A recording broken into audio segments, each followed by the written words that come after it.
Bus. Mouse. Stomach. Cardboard. Ferry. Christmas. Good. Now put the paper down for a moment and try to recall them in order. Then try writing them out without peeking at your list first. Do it now. You can press pause throughout this as and when you need to. There you go. I hope you joined in. Relax and forget about them now and put away your piece of paper. Now, possibly you're a clever bugger who knows the technique that I'm going to teach and remembered pretty much all of them. Well, in that case, feel free to skip ahead or join in with the others anyway. No one likes a smartass. A few more of you may have tried making up a story using the words. That can work well, but you'll find a far better technique in the minutes that follow. Certainly the vast majority of you will have found the task rather difficult and will have been really struggling to recall the words correctly by the halfway stage.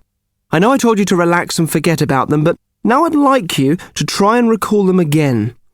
After that, I'd like you to try and list them backwards. Just try now. I won't ask you to go to any effort again. Okay, back again, and I'm presuming you found that impossible. You've just tried very hard to learn the whole list and failed.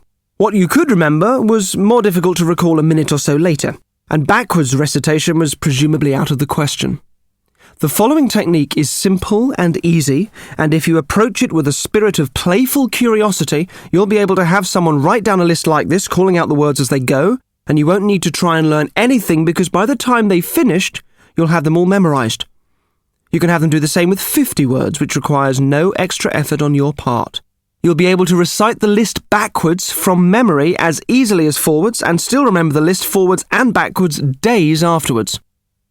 Here's the technique in a nutshell.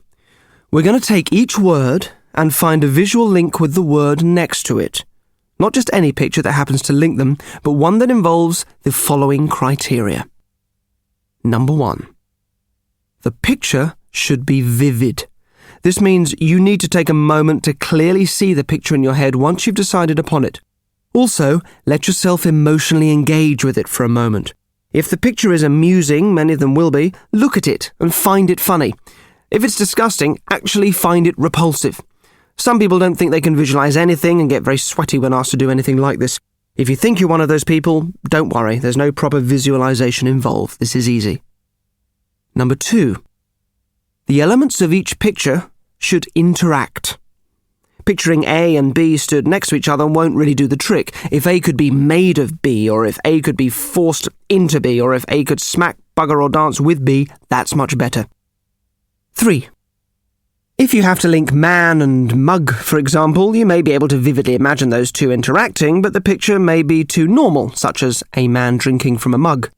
The picture will be more memorable if the man is trying to drink from a giant mug, or is sucking the mug into his face, or if there's a tiny man in a mug trying to get out before the tea gets poured in. So it should be vivid, the elements should interact, and the picture should be unusual. With this in mind, let's return to our list. I chose simple words at random, so aside from constituting a fascinating glimpse into my shoutingly advanced psyche, they should serve as good as any to demonstrate this technique. I shall give here the pictures I find myself wanting to use when I link the pairs together. For now, listen through my linking images without substituting your own unless you are sure that yours conform to the criteria above. Notice how each image makes you feel. Is it funny, disgusting, dangerous? Actually take a second to feel that response and really